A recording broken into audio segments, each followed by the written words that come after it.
Most respectable Gopi Krishan sir, all worthy teachers, physicians, scholars, and students, a very warm welcome to all of you in the much awaited session of Ras Parayan. So, today we have completed the Parayan part of first chapter, Rasotpatti Adhyay, Rasratna Samuchya. And sir, we are really blessed that you are with us in this journey right from the beginning. We are blessed to have your support and unconditional, selfless service in the field of Rasha. So, thank you so much, sir.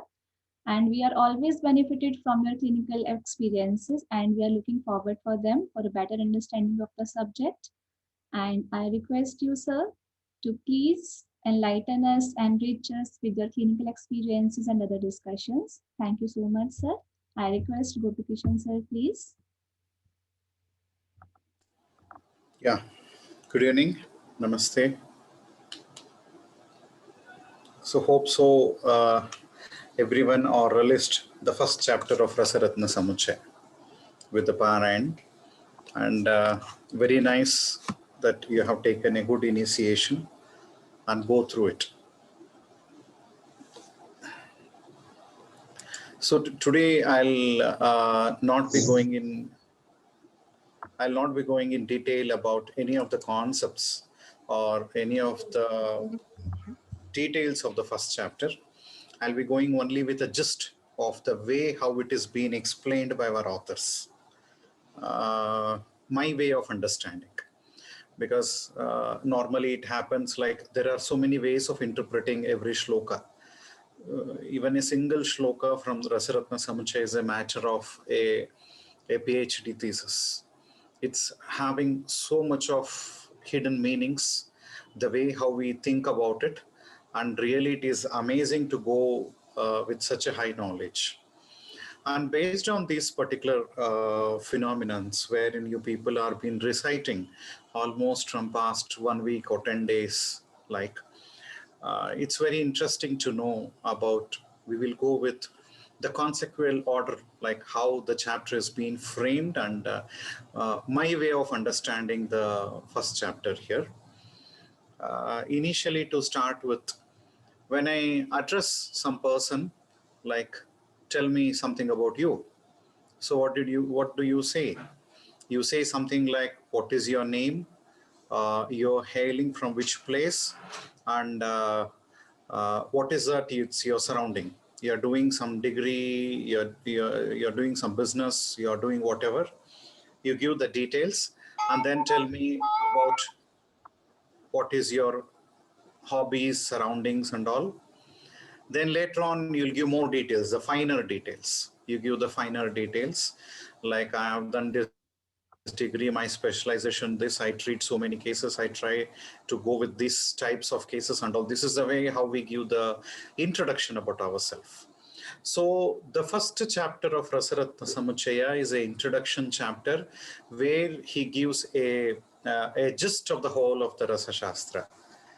How did he do that? We'll try to analyze it with a gross analysis. It's not like very detailed. We'll not be going word by word in the shlokas and all. We'll be going in just like what's there in the whole of Rasaratna Samuchaya first chapter. Initially, he gives the Mangalacharana. He gives the prayers to the god, and he makes everything to go with it. And then later on, he gives a salutation to his teachers. See, always when it is education, it's the first salutation is to the teacher and then to the god. That is the reason why you have a popular shloka where we speak about Guru Brahma, Guru Vishnu, Guru Devo Maheshwara. So on that grounds, the first salutation is to the teacher, wherein he gives the salutation to all his teachers. And possibly in very few of the commentaries of Rasaratna Samuchaya, he has even mentioned in the last line of the first shloka that I am taking the concepts of all these authors and compiling it or framing it into Rasaratna Samuchaya. Might be it's a minor version, but the general published matter what you have is totally about It's a compiled work of all these things is one of the opinion. He is giving so many authors. He is giving the first 2-3 shlokas. I think up till it's almost up to 10 shlokas. If you have the textbook with you people, it's up to the 10th shloka. You have everything. It's a name of authors. Everything is a name of authors. I think Dr. Meenakshi can post the shloka as a screen share. Is it possible? Yes, sir. Yeah. Yes.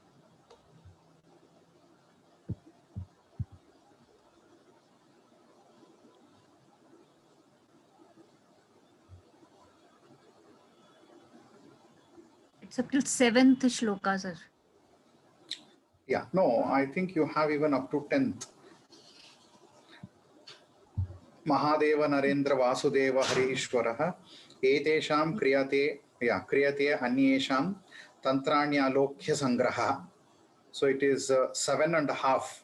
7.5. Wherein he says like it is a compiled work of all these authors. Like I have taken the support of all these authors, and he gives a extra praise for the Baluki Tantra and all.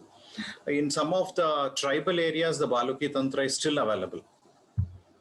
But it's in the Devanagiri or in the Pali script and all. It's not in the regular languages wherein we are able to read it. So where he speaks about the compilation, Sangraha is a word which has been used there in the 8th shloka. If you can, Yes. you can, he uses the word called as a Sangraha. Etesham kriyate anyesham tantranya alokya sangraha. So he's compiling it. So it's a compilation work, and but still he gives more details there. And later on, he speaks about this is specifically about the chikitsartha upayoga. So this is about the treatment. The next line where you have rasanamata siddhanam chikitsartha upayoginam. So this is a book of clinical trial. Unfortunately, the authorities of Ayurveda made Rasa Shastra as a non-clinical subject, but the prime resource what we have is the Rasaratna Samuchaya, the very initial slokas. He speaks, this is a textbook of Chikitsa Pradhana, Chikitsarthopayoginam. So it is useful specifically for the clinical trials. Don't make it a theoretical subject. It is a clinical subject. So this is what he speaks about. Then he gives about his introduction, like he is Sununa Simhaguptasya Rasaratna Samuchaya. So he is a son of Simhagupta there. So he is giving the explanation that his family, his tendency, everything there. And he's trying to explain like this is what he has done for all these things. This is a general introduction, and he speaks about where in this particular textbook he is discussing about various contexts of rasa, uparasa, loha, ratna, yantra, musha, koshti. In the next shloka, I think it's in the 9th shloka, 9th one, lohanam, yantradikaranani cha.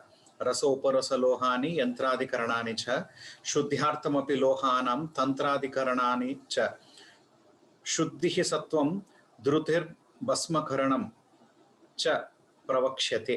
So he is speaking about the derivatives of all these things as well. He is explaining about the bhasma, dhruti, sattva, shodhana, everything. The whole scenario. This is the reason why this textbook is called as a complete book. You don't have such complete books in Rasa Shastra. There are few of the textbooks which are totally Dhatuvada oriented. There are few of the textbooks primarily with only formulations. There are few of the textbooks which explains about Parada, and they skip away the rest of the things. There are few of the textbooks where they explain Maharasa, Uparasa, Sadharana Rasa, and they disappear. They don't go for the formulations. But here, Rasaratna Samuchaya is very unique, where he explains about a basic concept about the Dhatuvada. He speaks about Dehavada. He speaks more about Chikitsavada.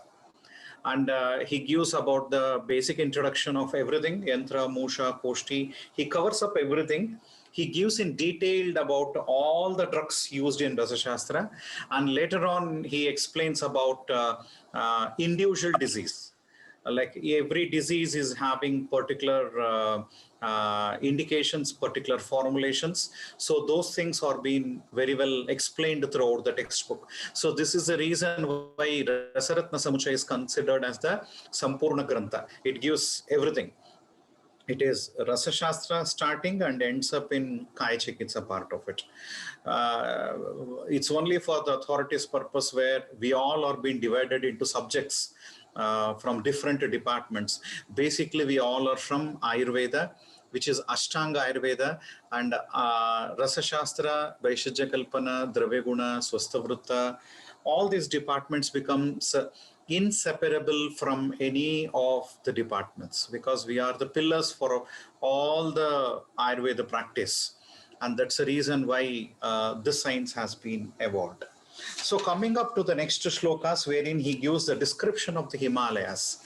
Always Himalayas is said to be a wonderful zone, not only for its scenic beauty, it is also important for the mythology, it is also important for the sadhana, it is also important for gaining lots of energies, also for the availability of the drugs. So let us not go into the details of the mythology and other issues, because many of you would have known by this time. But still to speak about the drug survey, lots of herbal and mineral drugs are quite sufficiently and abundantly available in Himalayas, and they are considered to be the best part. So to give you a confidence, like it's not like a regular book, it's a very specific book wherein the author has traveled to these areas and then he surveyed it by himself, and then he documented the data, and then it has been presented to you as a ready platter. It is ready to eat now. So this is how to have this evidence. Initially, what the author has given, he gives a aerial view of the whole of the Himalayas. He says how will the Himalaya look like, what are the gross mountains you have there, what are the forests you have, what are the rivers. Everything is being explained in the previous shloka regarding the Himalaya Varnan. So in Himalaya Varnan, he gives all these details, like how it looks like. He tells it is like ruby, it is like emerald. He compares it to the human being. He compares it to something like a kesha, it is something like a body of a person. So he gives various comparisons. And all these comparisons is something to have an evidence to you, stating like he has traveled all these places. It is something like it's an aerial view. He's giving you to understand like these are the peaks, these are the mountains where you have so much of resources. And added to that resources, he gives about all these drugs are available. He speaks about so many drugs. You can see the list here. There are a list of drugs which are being available. And even in the eventual shlokas, he gives you in individual chapter, this drug is best available in Himalayas. One of the best example is, yes, you have Shilajatu here. Similarly, you have Abraka. When you read in the next chapter, you get Abraka. There he speaks about Uttara Shailotha and Dakshina Shailotha. And Uttara Shailotha, where you get it at the depth of Rajastha Pramana, is said to be the best variety of Abraka. So similarly, the variety he praises Himalayas always in most of the chapters. So he gives you an evidence here. I said the first chapter is a gist. So he has given everything there. Acharya has given everything here. He is given about the aerial view. And I will say, even today, you try to travel to these zones with a helicopter, the way how he has described the things, you get the same way. The way how he has described the list of drugs, he speaks about arsenic, he speaks about shilajatu, he speaks about rubies. You get them abundantly in Himalayas. I'm doing geological survey in Himalayas at least from past 17 years. And abundantly, I find all these precious gems and minerals there. All the herbal drugs, no doubt, they are wonderful. In the lesser Himalayas, you get the herbal drugs. In the greater Himalayas, you get the mineral drugs in a very rich source. And you can spend for the whole lifetime, still you find there is more to discover in this place. So this is what you find here with the Acharya, where he explains in the shlokas up to this level. The next thing what he explains is about the Shiva, the Maharshis, the sadhus, everything who are being available and who is doing the sadhana there. And he speaks about the Rasalingam, how the Rasalingam will help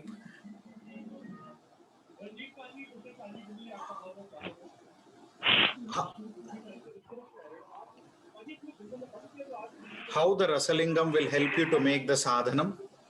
And once you make the Rasalingam, the method of the pujana, how will you enhance the powers?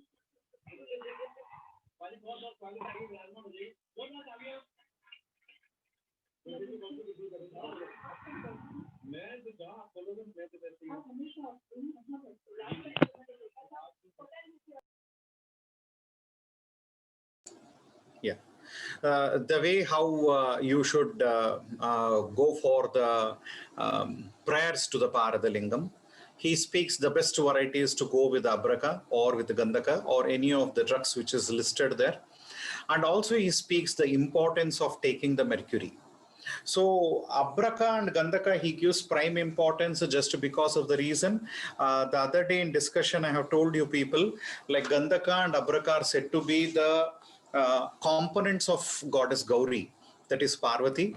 So you need to mix up Shiva and Parvati together to make it complete.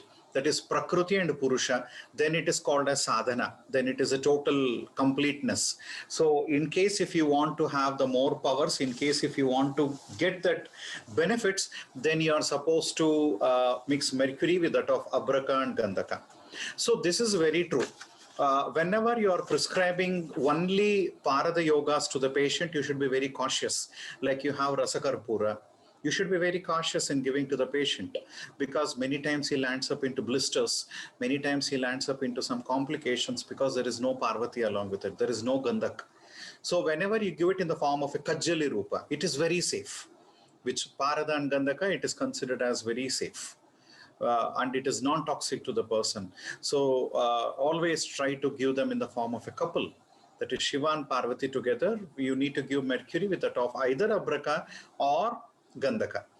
So Devya Rajo Bhavet Gandhaha Tasya Bijam Abrakam. So either you give Abraka or the Gandhaka. So this is very important phenomenon which we need to understand. And later on, during his expression here, he speaks about many things. He gives a historic events, like by doing the pujana, all these things will happen. You get Sashwatam Punyam, you get something like Egnaphalam. It is something like you have done the Ashwamedha Yaga. It is something like you have donated some thousands of coins to the people, and he has given the praise to such an extent, like where he speaks about by administering this particular thing to the person, it is going to give an enormous energy. It is something like making him Shashwatam Punyam. So on that grounds, giving it to the patient, even we doctors gain lots of punya. You get it even as a cross-reference from the other Rasa textbooks, where he speaks about practicing with the Rasa Shastra is not alone for your livelihood. It is going to give you a Shashwata Punyam. It is Daiva Karya. You're propagating mercury, you're propagating the Rasadravyas and giving it to the people, you get a Shashwatam Punyam. This is what the Acharya is speaking about. And once you get the Punya, it is not like Punya in the sense something good will happen to me after my death or something in the next Janma. Here the author has explained the importance of it is going to fulfill all your needs of this life as well. Here the shloka says about Siddhe Rase Karishyami Nirdharidramidam Jagat. So where it is going to remove the Daridrata from you, you will definitely become rich by practicing with that of Rasa Shastra. This is for sure, no doubt in that. And also it is going to make you more pious. You become very much sattvic. It removes out the raja and tamas from you, and added to that, it is going to give the purusharthas. It is going to achieve you with that of all the purusharthas, and it is going to benefit you. And added advantages by administering mercury to the patient. In case it's not only to remove the sarva vyadhi haranam, it's unexplainable to go with the clinical action of mercury because it's going to give him lots of benefits. added to that, when a person will die by taking mercury and it is stayed within his body and he dies, the acharyas explain like he goes to moksha. The person will go to moksha. All is papa karmas, whatever is being done in past life, on this life, all that papa karmas will get vanished even by sevana of mercury or parada.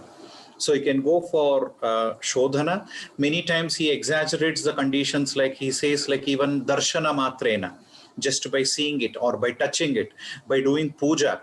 How much of puja, what you do, the way how is explained is a very small concentration.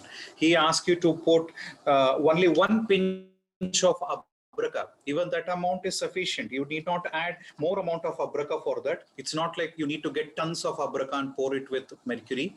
Very small quantities of even one pinch of abraka to the mercury is also quite sufficient to be given, and that is how it's going to benefit.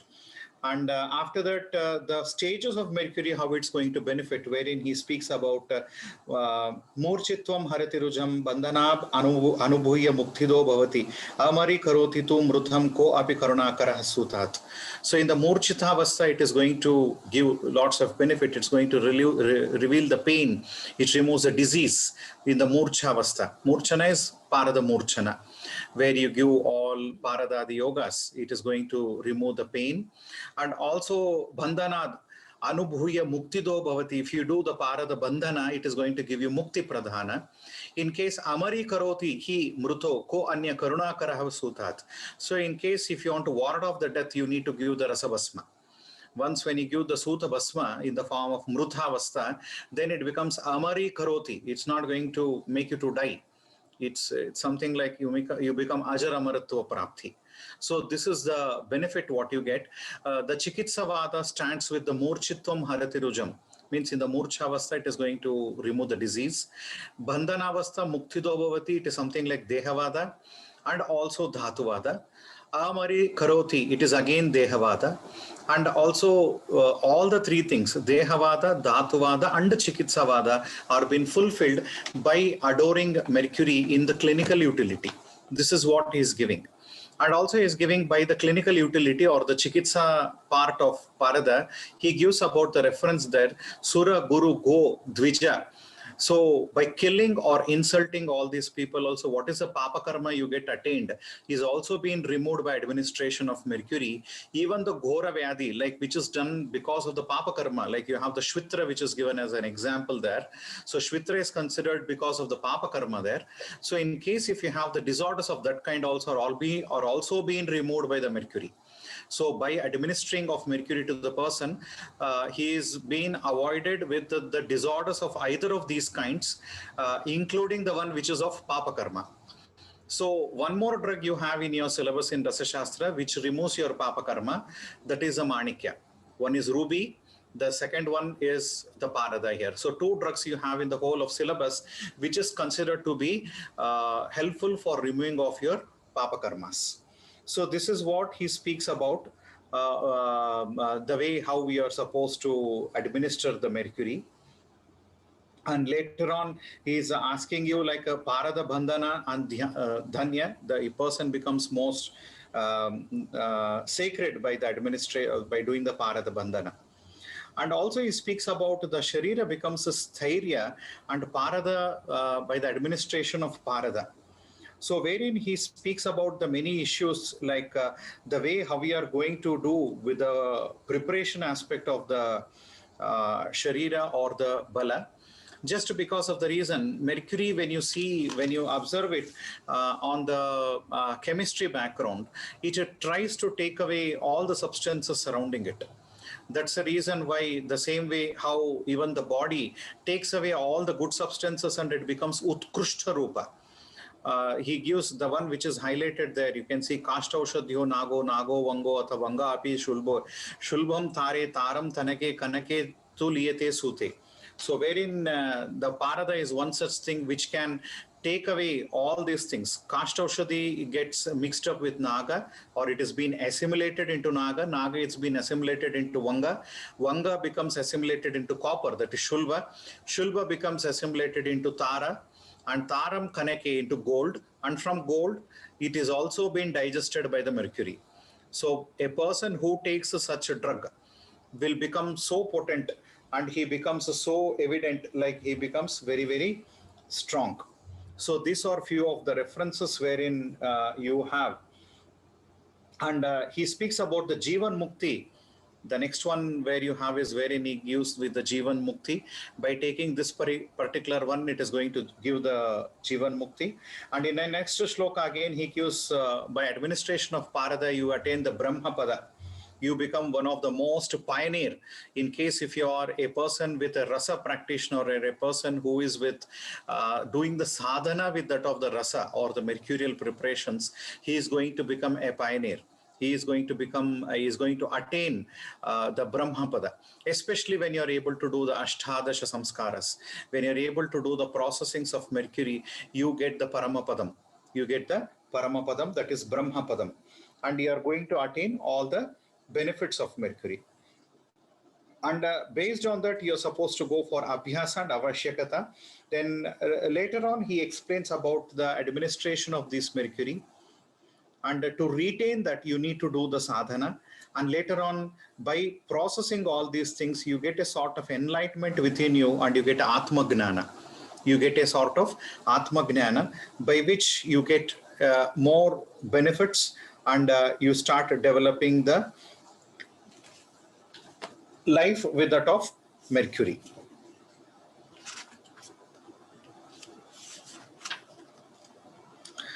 There is a shloka wherein he explained about Tatsthairye na samartham rasayanam kimapi mula lohadi swayam asti asthira swabhavam dahye kledhye cha shoshyam cha. So where he speaks about, this is shloka number 40, I think the previous one. Before to Kashtaushadhyo Nago Nago Vange, that one. So the previous shloka is this one, wherein is explaining you to enhance the properties of an individual, or for anyone. Yeah, that one. Tat sthairye na samarthya rasayanam kimapi mula lohadi, that one. Yeah. Swayam astiri swabhavam dahe kledhe cha shoshyam cha. Wherein he is explaining there are many substances which are being praised as rasayana throughout, but they themselves are not sthira rupa. Say for example, you have a particular component which itself is not sthira. It has its own shelf life, which is having its own limitation.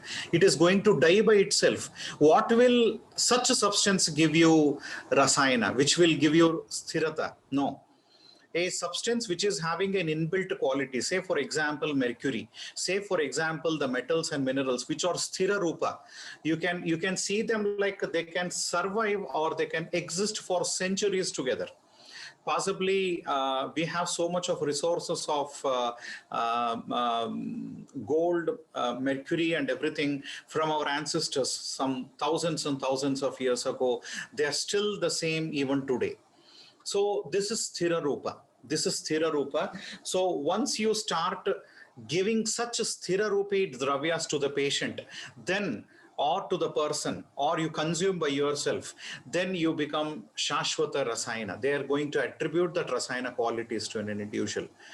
He speaks about, he condemns them, like wherein he speaks about tat sthairye na samarthaha, where they themselves are not resistant, they are not able to survive by themselves. Rasayanam kimapi mula lohari. So what will they attribute their rasayana properties to you? Instead, you try to give them swayam asthiram swabhavam. They themselves are asthira. They themselves are asthira. They will not give you any stability. Dahe kledhye cha shosham cha. They give you the same attribute what they are. They are going to die, so you are going to die eventually. It's not like a toxin, but it's going to die. So on that ground, next he comes to Kashtaushadhya Nage Nage Vango, that shloka, where he speaks about this is the Shashvata of the mercury, and that is how you are supposed to take it. So after that he speaks about Amrutatvam hi bhajante haramurti yogina yatha lina tad Tadvat Kalita Gagane Rasaraje Hemalohadyaha. So it is something like all the metals and minerals gets absorbed into the mercury. So or how it happens. Similarly, the yogis or the sannyasis, the sadhana people, whenever they are they want to have a sort of longevity, a sort of ajara prapti, and the only abode is Lord Shiva. The only abode is Lord Shiva, wherein their attempt is always to reach him. So similarly, all these drugs will reach Parada, and you take Parada, then you attain the Paramapada. You attain the Paramapada. So these are all the importance about the Mercury. And I'll say none of these things can be accomplished. I'll say possibly 100 years is not sufficient to accomplish the chapter of Mercury. There are so many things to be related, but still this is the gist of what's need to be understood. And Mercury as a cause of liberation, wherein he speaks about the supreme soul with that of the Mercury and all. And later on, he explains it's not possible to worship other gods unless and until you have to attain the Deha Siddhi. And Deha Siddhi is it's shloka number 47. And the Deha Siddhi is possible only by the attainment of the administration of Mercury to an individual. Also, he speaks about you get an enlightenment, then your eyes will glow. There is a Agna Chakra here which glows. So similarly, a person who takes or practices with that of the rasa is always enlightened. So this is shloka number 49. Bru Yugamad Gatam Etcha Akhila Vidyut Suryavat Jwala Gadamapi. That one. And later on, he speaks about Mercury is going to attain, it's going to give you lots of punya. This is what we have discussed already. And next he speaks about in shloka number 51.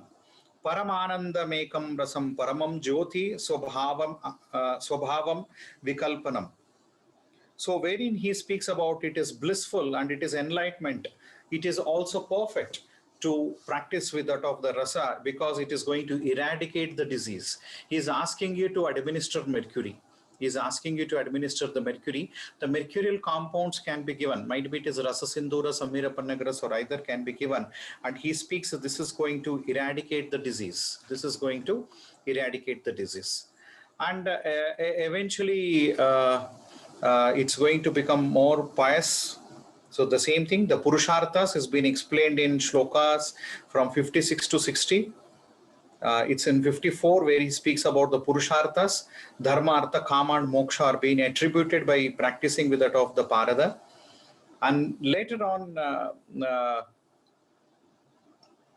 for becoming celestial, to become something like having the Jivan Mukti, again he gives in shloka number 60, just like Haragauri Shrushti Samyogat.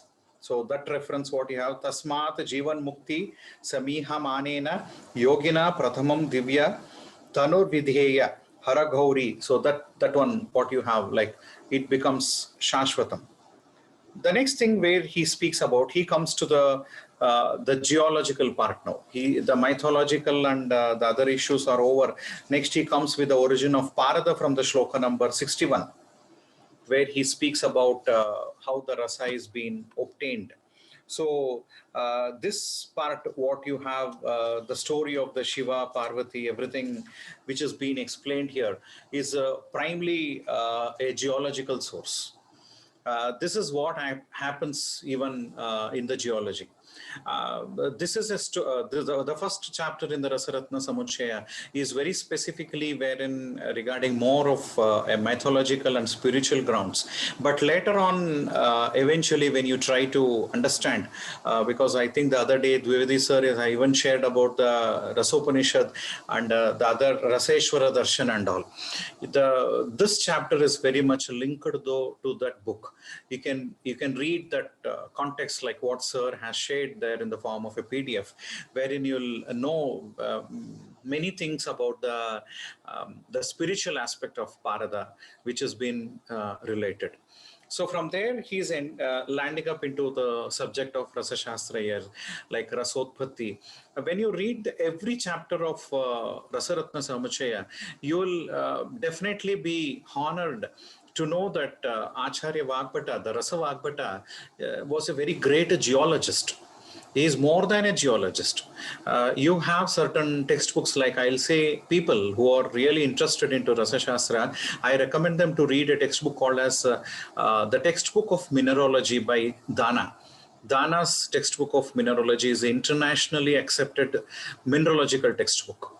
And this particular book, when you read it on your left hand side and in the right hand side, you try to keep the Rasaratna Samuchaya, read both of them, you find both are almost a copy versions.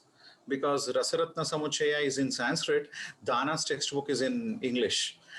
Here he speaks about the geology, he speaks about mineralogy, then he speaks about the health system there in Rasaratna Samuchaya, whereas Dana's textbook explains only about the geology and mineralogy, primarily the mineralogical aspects.